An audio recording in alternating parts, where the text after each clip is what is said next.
Bismillahirrahmanirrahim. Assalamu alaikum dear students. My name is Imran Shahzad. I am your science teacher. Today is our topic about the matter. That what is matter? How many states of matter are there?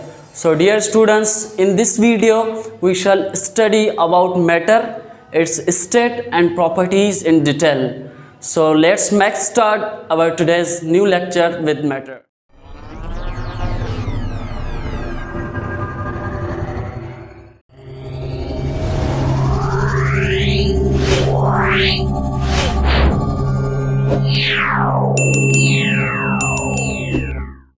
So dear students, as you know that the matter by definition anything which occupies space and has weight, that is called the matter.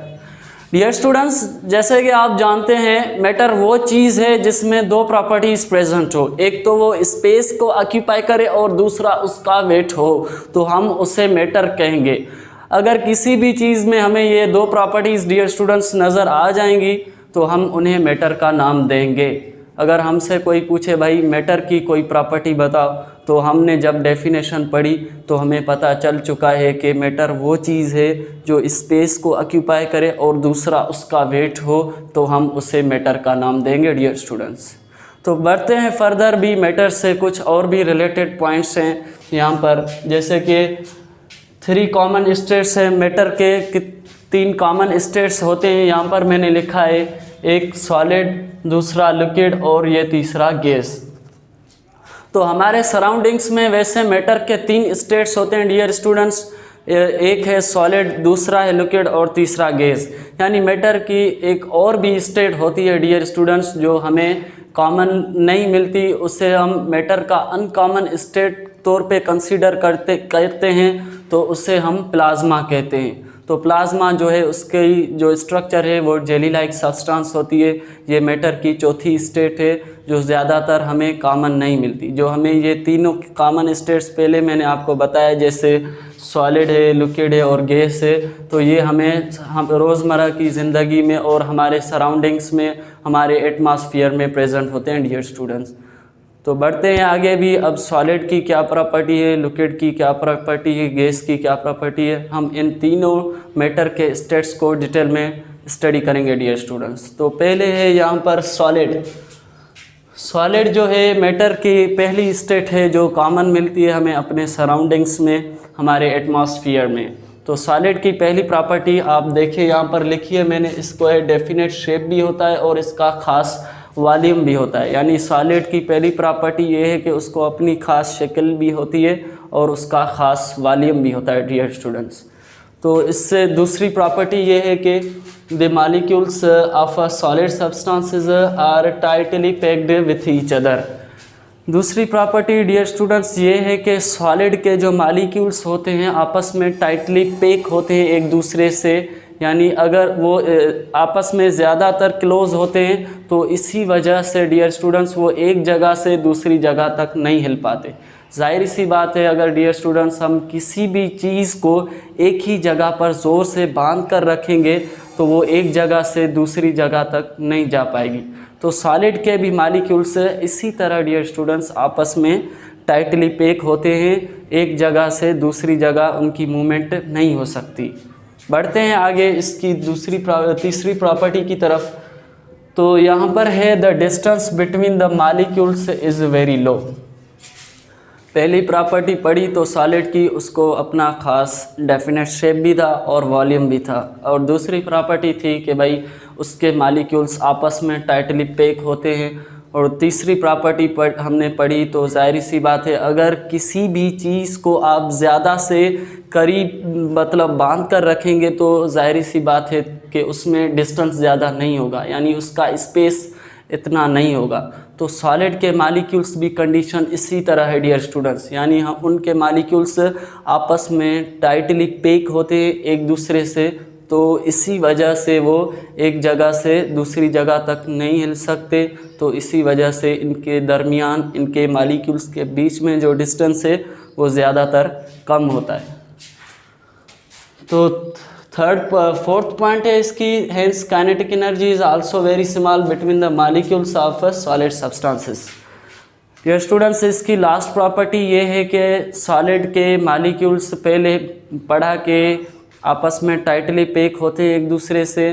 दूसरी property पढ़ी तो उनके दरमियान में distance ज़्यादा नहीं होता। और इसकी लास्ट प्रॉपर्टी पढ़ी डियर स्टूडेंट्स के उनके बीच में जो है काइनेटिक एनर्जी वेरी स्मॉल होती है। जाहिर सी बात है कि अगर हम किसी भी चीज़ को देखेंगे उनके दरमियान में जितना डिस्टेंस होगा तो उसकी काइनेटिक एनर्जी भी उतनी होगी डियर स्टूडेंट्स, क्योंकि काइनेटिक एनर्जी हमारी वो एनर्जी है जो ज़्यादातर डिस्टेंस पे डिपेंड करती है डियर स्टूडेंट्स। तो यहाँ पर जो सॉलिड है वो भी उसकी काइनेटिक एनर्जी भी इतनी नहीं है, क्योंकि उसके मॉलिक्यूल्स के बीच में जो डिस्टेंस ज़्यादा नहीं है, तो इसी वजह से उनकी काइनेटिक एनर्जी वेरी स्मॉल है। वेरी स्मॉल का मतलब उनमें काइनेटिक एनर्जी ज़्यादातर नहीं है। तो ये थी सॉलिड की प्रॉपर्टीज़ डियर स्टूडेंट्स। यहाँ पर फॉर एग्जांपल में देख सकते हैं आप, मैंने यहाँ पर पिक्चर बनाई हुई है। ये सॉलिड के मॉलिक्यूल्स हैं। आप देख सकते हैं कि ये आपस में टाइटली पैक होते हैं, एक बहुत से करीबी हैं। आप देख सकते हैं यहाँ पर ये इनके दरमियान ज़्यादातर डिस्टेंस नहीं, तो इसी वजह से इनकी काइनेटिक एनर्जी वेरी स्मॉल होती है डियर स्टूडेंट्स। तो ये थी हमारी सॉलिड स्टेट जो मैटर की पहली स्टेट है। तो बढ़ते हैं दूसरी स्टेट की जानिब डियर स्टूडेंट्स, जो है लिक्विड। अब लिक्विड की प्रॉपर्टीज़ पढ़ेंगे तो पहली प्रॉपर्टी ये है कि इसको अपना डेफिनेट वॉल्यूम होता है और इनडेफिनेट शेप। यानी लिक्विड को हमने जब पढ़ा तो वो हमें सॉलिड से थोड़ा डिफरेंट मिला। कैसे जैसे कि आप जानते हैं सॉलिड को दोनों प्रॉपर्टीज़ थे, उसको अपना डेफिनेट शेप भी था और उसको डेफिनेट वॉल्यूम। और ये लिक्विड जो है उसको डेफिनेट वॉल्यूम है, एक और चीज़ नहीं है, यानी इसको अपना डेफिनेट शेप नहीं है। तो अगर आप लिक्विड को किसी भी चीज़ में डालेंगे तो वो उसकी शक्ल अख्तियार करेगी। जैसे कि मिसाल पानी में जो है तो उसमें पानी में जो आप इंक डालेंगे तो वो पानी की शक्ल अख्तियार करेगी। उसको आप मर्क्यूरी में रखेंगे तो वो लिक्विड उस चीज़ की शक्ल अख्तियार करेगी। तो इसी वजह से डियर स्टूडेंट्स लिक्विड को अपना ख़ास शेप नहीं होता बल्कि उसको ख़ास वॉल्यूम होता है। वॉल्यूम तो आपको पता होगा, कोई भी चीज़ किसी भी एरिया में ख़ास जगह बनाए तो हम उसे वॉल्यूम का नाम देते हैं डियर स्टूडेंट्स। ये फर्दर आप वॉल्यूम को फ़िज़िक्स में स्टडी करेंगे तो वॉल्यूम क्या चीज़ है, उसका फार्मूला क्या होता है। तो इसी वजह से वॉल्यूम बाय डेफिनेशन मैंने आपको पहले ही आपको पता होना चाहिए कि वॉल्यूम वो चीज़ है जो किसी भी फिक्स जगह पर अपनी पोजीशन बनाए, उस पर कोई स्पेस ऑक्यूपाई करे, तो हम उसे वॉल्यूम का नाम देते हैं डियर स्टूडेंट्स। तो लिक्विड की भी प्रॉपर्टीज़ हैं, जैसे कि यहाँ पर लिखा है मैंने, the molecules of a liquid state are not tightly packed with each other as in solids. तो पहले हमने सॉलिड की प्रॉपर्टी पढ़ी थी कि उसके मॉलिक्यूल्स आपस में टाइटली पैक होते हैं, और जब हमने दूसरी लिक्विड स्टेट पढ़ी तो उससे हमें पता चल चुका है कि लिक्विड वो स्टेट है मैटर की जिसमें मॉलिक्यूल्स टाइटली पैक एक दूसरे से नहीं होते जैसे सॉलिड में थे। यानी एक डिफरेंस ये है सॉलिड और लिक्विड के दरमियान के भाई सॉलिड के मॉलिक्यूल्स आपस में टाइटली पैक होते हैं और लिक्विड के नहीं होते। बढ़ते हैं आगे और प्रॉपर्टीज़ की तरफ dear students. There is a little bit distance between the molecules of liquid state. Liquid के मॉलिक्यूल्स के दरमियान में जो बीच में डिस्टेंस है वो ज़्यादातर थोड़ा बहुत होता है। जैसे कि आपने सॉलिड के बारे में पढ़ा तो उनके दरमियान में जो डिस्टेंस ज़्यादातर नहीं था, और जब लिक्विड पढ़ा तो आपको पता चल गया कि उसके दरमियान थोड़ा बहुत डिस्टेंस होता है डियर स्टूडेंट्स। तो इसी वजह से इसकी लास्ट प्रॉपर्टी है कि hence kinetic energy is also some little bit high due to some distance between the molecules of liquid state. जाहिर सी बात है, मैंने पहले ही सॉलिड की प्रॉपर्टी जब को आपको पढ़ाई मैंने तो उसमें मैंने बयान किया कि भाई जो काइनेटिक एनर्जी है वो एक किस्म के मूवमेंट में हमारी हेल्प करती है, वो ज़्यादातर डिस्टेंस पे डिपेंड करती है। तो जिस चीज़ में जितना डिस्टेंस होगा तो उसकी काइनेटिक एनर्जी भी उतनी होगी डियर स्टूडेंट्स। अब देखें यहाँ पर ये जो मालिक्यूल्स हैं लिक्विड स्टेट के, यहाँ पर भी मैंने डायग्राम बनाई हुई है। आप देख सकते हैं कि आप इनको और इनके मालिक्यूल्स को आप ऑब्जर्व करेंगे तो आपको पता चल जाएगा कि ये कितने आपस में टाइटली पैक हैं एक दूसरे से, इनके दरमियान में कोई भी डिस्टेंस नहीं है, और ये दूसरा जो है ना इनमें थोड़ा बहुत डिस्टेंस है। तो जाहिर सी बात है इनमें जितना डिस्टेंस होगा तो उसकी काइनेटिक एनर्जी भी उतनी उसमें होगी। तो ये थे लिक्विड के properties dear students. Last property है गैस, जो मैटर की लास्ट प्रॉपर्टी है गैस। अब गैस को हम स्टडी करेंगे तो भाई ये गैस क्या है। तो यहाँ पर गैस है कि गैस को neither definite shape nor volume, यानी ये गैस मैटर की वो वाहिद कॉमन स्टेट है डियर स्टूडेंट्स जिसको दोनों प्रॉपर्टीज़ नहीं है। जैसे सॉलिड को दोनों प्रॉपर्टीज़ थी, डेफिनेट शेप भी था और डेफिनेट वॉल्यूम भी था। लिक्विड को क्या था, डेफिनेट वॉल्यूम था लेकिन इनडेफिनेट शेप था। और ये गैस मैटर की वाहिद स्टेट है डियर स्टूडेंट्स जिसको दोनों प्रॉपर्टीज़ नहीं है, उसको डेफिनेट शेप भी नहीं होता अपना और डेफिनेट वॉल्यूम भी नहीं होता।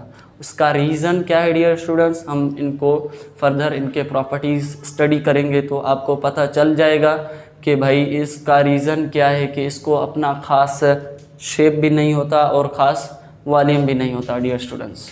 तो बढ़ते हैं आगे प्रॉपर्टीज़ की तरफ। यहाँ पर प्रॉपर्टीज़ हैं, the molecules of a gas state are widely spreaded from each other. पहली प्रॉपर्टी ये है कि इसको डेफिनेट शेप भी नहीं होता, वॉल्यूम भी नहीं होता। इसका रीज़न है कि इसके मॉलिक्यूल्स एक दूसरे से बहुत दूर होते हैं, इनके बीच में ज़्यादातर डिस्टेंस होता है, जिससे कि सॉलिड में डिस्टेंस नहीं था, लिक्विड में थोड़ा बहुत था। यानी ये मैटर की गैस वाहिद स्टेट है जिसमें डिस्टेंस बहुत ज़्यादा होता है डियर स्टूडेंट्स। तो और प्रॉपर्टीज़ देखें यहाँ पर, the distance between the molecules of a gas state is very high due to large empty space. और इसकी दूसरी प्रॉपर्टी ये है कि इसमें जो गैस के मॉलिक्यूल्स हैं इसमें डिस्टेंस बहुत ज़्यादा होता है क्योंकि इनके दरमियान जो है एम्प्टी स्पेस ज़्यादा होता है। एम्प्टी स्पेस का मतलब है खाली जगह, यानी आपको पता है कि भाई अगर कोई भी चीज़ खाली होगी तो वो डिस्टेंस, उसमें डिस्टेंस भी ज़्यादा होगा और उसको जो है उसका वॉल्यूम भी ज़्यादा होगा। तो ये थी और गैस की दूसरी प्रॉपर्टी। और फर्दर बढ़ते हैं आगे। तो hence the kinetic energy is very high between the molecules due to large empty space, so therefore the molecules of gases can move easily in all directions। तो गैस की ये लास्ट प्रॉपर्टी आपने जब देखी तो उसमें ये कह रहा है कि गैस के मॉलिक्यूल्स जो हैं उनके दरमियान ज़्यादा डिस्टेंस होता है तो वो आसानी एक जगह से दूसरी जगह तक जा सकते हैं उनके मॉलिक्यूल्स, क्योंकि भाई उनके दरमियान ज़ाहिर सी बात है, मैंने पहले ही आपको लेक्चर स्टार्ट करने से ही बताया कि सॉलिड में कि काइनेटिक एनर्जी जो है डिस्टेंस पे डिपेंड करती है। जिस चीज़ का जितना डिस्टेंस होगा तो उसकी काइनेटिक एनर्जी भी उतनी ज़्यादा होगी। सॉलिड में डिस्टेंस ज़्यादा नहीं था तो इसी वजह से काइनेटिक एनर्जी भी ज़्यादा नहीं थी। लिक्विड में थोड़ा बहुत डिस्टेंस था तो उसी वजह से उसकी भी काइनेटिक एनर्जी थोड़ी बहुत थी।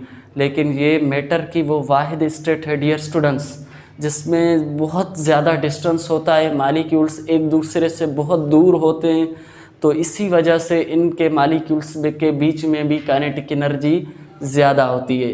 तो ज़ाहिर सी बात है जिस चीज़ में डिस्टेंस ज़्यादा होगी तो एक जगह से वो दूसरी जगह बआसानी से गुज़र जाएगी या मूवमेंट कर सकेगी। तो यहाँ पर लास्ट डायग्राम है, देख सकते हैं ये गैस स्टेट के मॉलिक्यूल हैं, जैसे कि ऊपर वाले डायग्राम में सॉलिड के मॉलिक्यूल थे और लिक्विड के और ये गैस स्टेट के। अब एक मॉलिक्यूल यहाँ पर है, दूसरा यहाँ पर है, तीसरा यहाँ पर है, फिर इसी तरह से जो है तो ये मॉलिक्यूल्स बहुत ज़्यादा दूर हैं एक दूसरे से डियर स्टूडेंट्स, तो इसी वजह से इनकी काइनेटिक एनर्जी भी ज़्यादा है। यही तो बात है कि काइनेटिक एनर्जी किस चीज़ पे डिपेंड करती है, वो डिस्टेंस पे। अब काइनेटिक एनर्जी क्या है इसको आप फर्दर फिज़िक्स में पढ़ेंगे कि भाई काइनेटिक एनर्जी क्या है, उसको फर्दर आप पढ़ें। तो डियर स्टूडेंट्स, ये था हमारा आज का लेक्चर मैटर के बारे में जो मैंने आपको पढ़ाया है। स्टूडेंट्स, ये था हमारा आज का लेक्चर मैटर के बारे में जो मैंने आपको पढ़ाया है। अगर आपको कोई भी चीज़ इस टॉपिक में समझ में नहीं आई हो या कोई कन्फ्यूजन हो तो आप कमेंट बॉक्स में इस टॉपिक के हवाले से पूछ सकते हैं। आपको मेरी वीडियो अच्छी लगी हो तो उसे लाइक, कमेंट और अपने फ्रेंड्स के साथ ज़रूर शेयर करें।